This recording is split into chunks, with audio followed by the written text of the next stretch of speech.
we go all night long. We party like Post Malone. Don't tell me to go.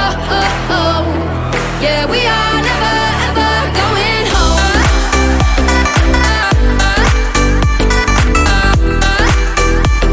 Yeah, we are never ever going home. Welcome back to Kicking It Back. Today is Tuesday, March 22nd, and we have a great interview for you today. Someone who's been a huge help for Preston and I throughout this whole journey. Owner of Designs by Madalyn. Please welcome to the show, Madalyn Bunjevac. Thanks for having me. For sure. Of course. For sure. We're excited to have you. First off, thank you so much for the help with all the designs so far. I'm really looking forward to what's coming in the future. So am I. We've got some cool stuff planned, I'd say, right? We do, yeah. How annoying are Preston and I to work with? You're not. Seriously, like, you guys asked me to do something, and I like the experience. Okay, yeah. So start off. You're an artist, for those of the people that don't know. How'd you get into that? So let me just start with this. In 5th grade, I was asked to teach an art class. And ever since then, I've just stuck with it. And I started college in psychology. And then my mom was like, well, do you really want to do psychology? Like, you got to do something with art. And I was like, okay. So I changed my major. And you can't really get anywhere with just a fine arts major. So I'm like, okay, how can I put something together to make money and still do what I love? So I was like, well, a happy medium is graphic design. I think that's the great route to go right now. Yeah, totally. It's so sick. Yeah, everybody needs some graphic designers, no matter like business, web pages, everything. There's all kinds of stuff for that. That's interesting. So you said 5th grade. Yeah. You were in 5th grade? Yeah. And teaching an art class? Yeah, it's like in who asked newspapers. Like, if you Google my name, like the article about me teaching like a clay, like I taught how to make clay penguins. Score and slip, baby. Yeah, exactly. Yeah. And who did you teach? And where did you teach? I taught my entire 5th grade class, and it was at Kidder Elementary School. Wow. So this is in the news. You were like an art prodigy. You were like the Tiger Woods, but for art. Exactly. At a young age. Wow. Wow. That's really cool. I didn't know that. No, that I is didn't know. wild. See? Look at this. We're already learning new things. That's like, I'm always nervous when employers look up my name and they just like see this article of me with a like little clay penguin. It's like, I think the title is 5th grader gets her crack on fine art or something like that. That's interesting. So who were you teaching? You were a 5th grader teaching other 5th graders? Yeah. Or? So you were teaching your peers. It was one class. Yeah, it was one class, and it was just like an after school type of like. How did this come about? My art teacher at the time, Mr. Vance, he was like, you really excel in this area, and if you wanted to teach a class, I'll help you make like a schedule, and so you could teach the class. And I was like, okay. Wow. Next thing I knew, there was like a reporter from the news, and they were asking me things. And, I was like, and you're a 5th grader. I'm in 5th grade, and all my friends are there. They're like, oh my gosh. You're famous. Yeah. That is unbelievable. Yeah.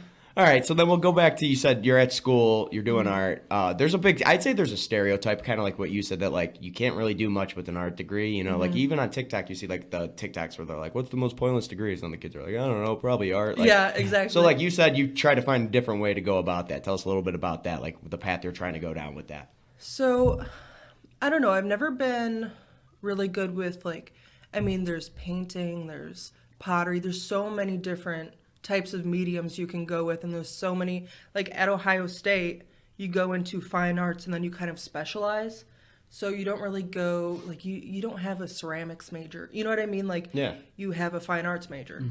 And so technically my major is fine arts, but I am in the art and technology program. Okay. So that is you have to apply to get into the program. You go through interviews. They look at your grades like in front of you, and they go through your portfolio, and it's intense. How many people are in this program?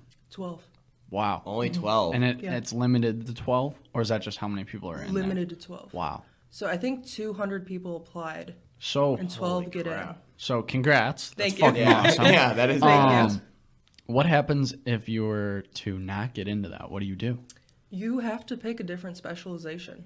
So, what are the other ones? There's photography, like in that area. There's photography. You can do painting, drawing, but that's all within the art program. So, in order to get into your program within your major, you have to do these interviews, and it's intense. Yeah, I mean, 12 out of 200. I gotta ask, does that get competitive? Like, are you in like the kind of the prerequisite classes with some of these kids, and like that you're competing with? Like 12 out of 200, like that's got to get like pretty spicy. Like in the finance, like I'm in the finance school at Fisher. And with finance, it's like, it's kind of like whatever. Like, we're all going to just get finance degrees. With you, it's kind of like when you're taking those prerequisites, it's like, I need to be better than all these kids. Right. Like, with 12 out of 200. Do you feel that in the air in the classroom? Yeah. I mean, especially after a project when we're doing critiques and everybody has to voice their opinion. That's scary. Yeah. That is scary because, the professor tells you this is a critique and you can say something that is good, or you could say something that is bad, or like you're just supposed to take it with a grain of salt, Yeah. And so I was just going to add on that. I'm going to cut you off real fast. Sorry, I don't mean to, but with art, I feel like, how do you give someone critiques? Because isn't like everyone's style kind of a little different? So like someone might not see it the way another person might see it, right? Like, right, exactly, and that's the whole, I guess, good part of art is that you get all these different perspectives, and you can learn from those perspectives. But we're taught to look at the concrete, what's in front of you. Right. And then from there, analyze what it means to you. And so I guess everybody who's in critique just kind of knows that this is what it means to you. It's not necessarily what it means to everyone. Okay. But yeah, I mean, that's what you're taught, I would say, in the kind of like general education art classes. Nice. So. Okay. Interesting. So what does your day look like? How many classes do you have? Oh, what gosh. days are your classes? I have class every day except for Friday. And Mondays and Wednesdays, I go from 8 a.m. until 10 p.m. Interesting. Because all of my classes, like, you can't have an hour-long art class. You don't get anything done. That's like setting up, Right. And so, the art classes are technically labs, and they're 3 hours long each. Wow. So, yeah, it's a long day. And some of them are online. Like, it depends, they'll be like, this is a work day, you can work from home. But those days where you're in from 8 a.m. until 10 p.m., it's exhausting. I believe it. That's a long day. Yeah, I guess that makes sense, though, with the art classes. Like you said, setup time. Like, you kind of need an extended amount of time. Does it ever get drained? I mean, everything in life gets draining, I feel like. But, like, an 8 a.m. to 10 p.m. day, you would see a lot of people on their social medias complaining about days like that. Yeah. You know what I mean? And we work with you, and we didn't even know, like, we knew that you had a couple busy days, but we didn't know, like, to that extreme. It's 8 a.m. to 10 p.m. Like, does it get draining, or does your love for it actually, like, keep it new, at least at this point right now? I mean, it's always draining and exhausting just because it's go, go, go. Like, I literally have an hour break. So, but I would say that I do love what I do and that it makes it worth it. But at the end of the day, you're just kind of like, screw this, you know? For sure. But, like, in the end, it's worth it. So True. Interesting. I could see that. Yeah. So do those designs that you're doing in these classes, does that translate into Designs by Madalyn? Yes. Okay. So a lot. Tell us a little bit about Designs by Madalyn, what it is, kind of what you're doing there. All right. So I started this business about 6 months ago. And it's killing it. Don't let her fool you. Yeah. It's killing it. Yeah. Killing it.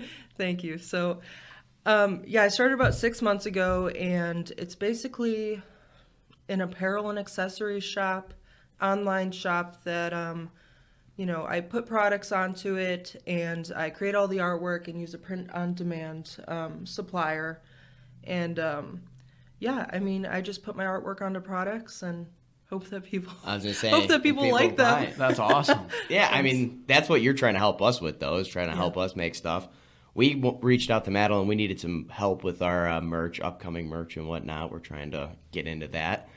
She's killing it. She just designed our 1-year anniversary shirts. Yep. Go over to kickingitback.net. Check those out. Go cop. Yeah. But yeah, so you're selling on Etsy. What platforms? How do you go about this kind of stuff? Yeah, so I'm on Etsy, and that's where I started.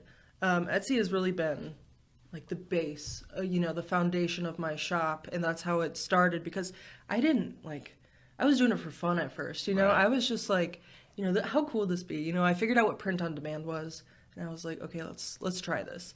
And then I started getting sales, and I was like, oh, no way, and so it just went off from there. So I'm on Etsy, And I use Etsy, I would say 50-50 now. And I use my website, What's that website called? designedbymadalyn.com. Awesome. So, link yeah. will be in the net description on whatever you're listening to right now too. Yep, So for sure. What is so as a small business owner, what has been your biggest growing pain? Oh. Or do you have a horror story? us two dumbasses. Yeah. No, I do a lot of freelancing actually. So, Okay. but I would say my biggest growing pain, Dealing with Preston and Jaret. no, These guys suck. stop, no. So picky.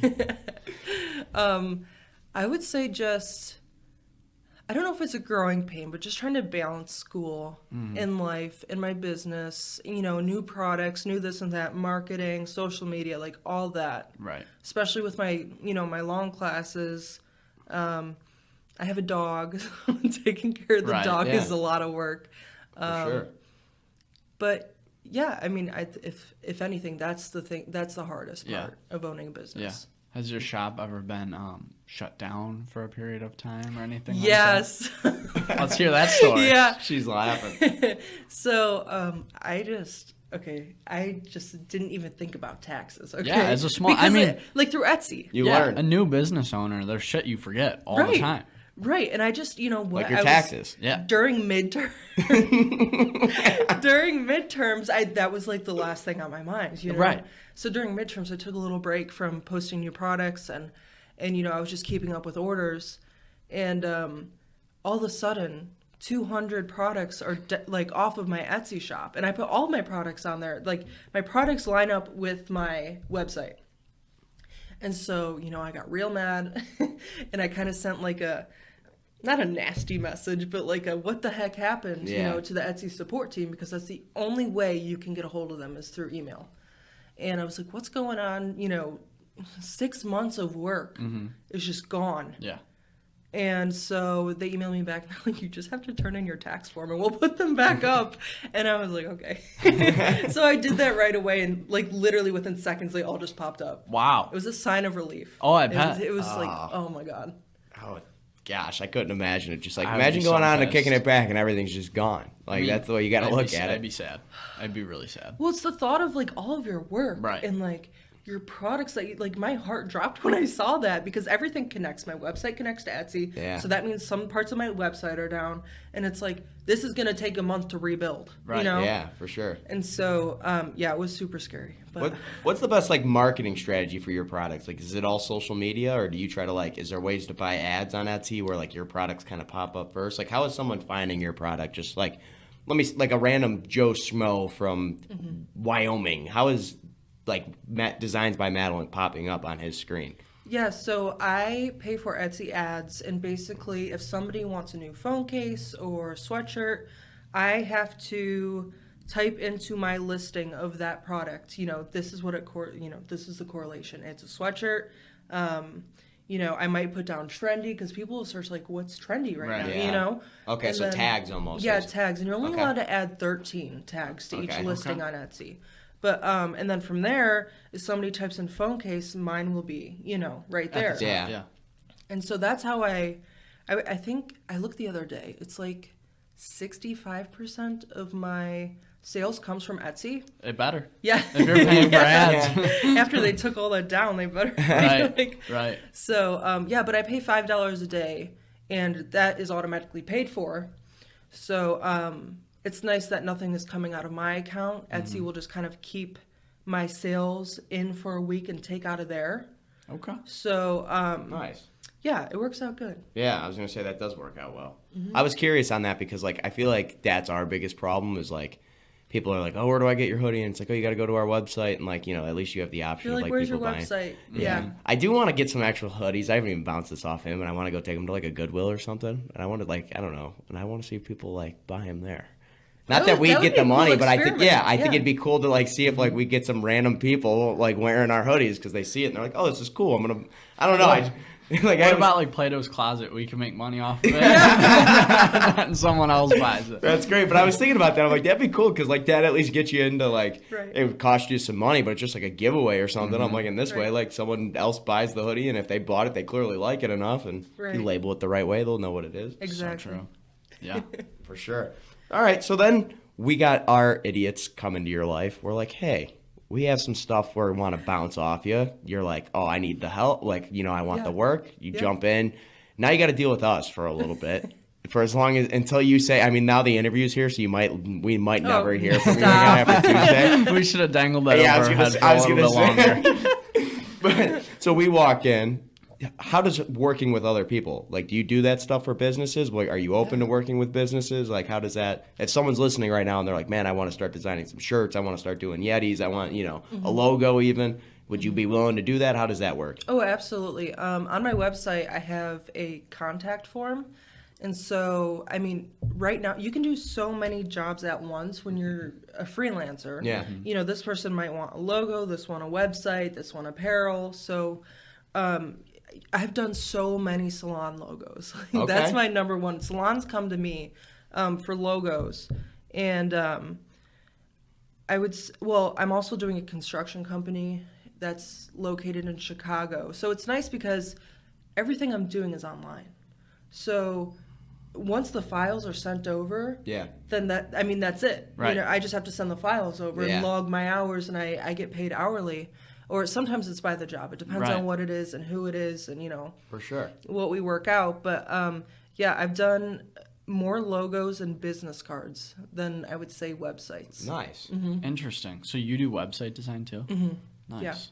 How do you do that for people? Like, So most of the websites that I design come from a platform like Squarespace Right. or Wix or Shopify, depending on what their business is and what they want and how much they want to pay, who they want to advertise to. And so that's a conversation that I have with, the business owner. And then from there, we'll choose a website, platform that's best for them.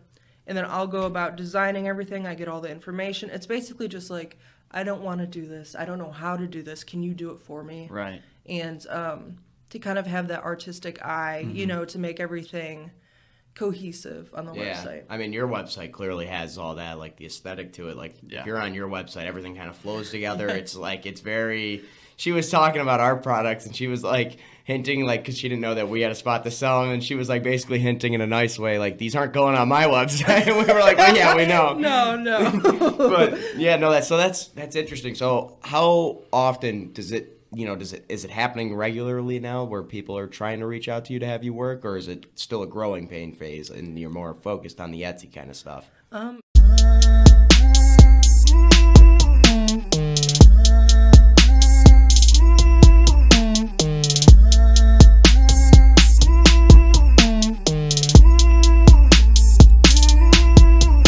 R.I.P.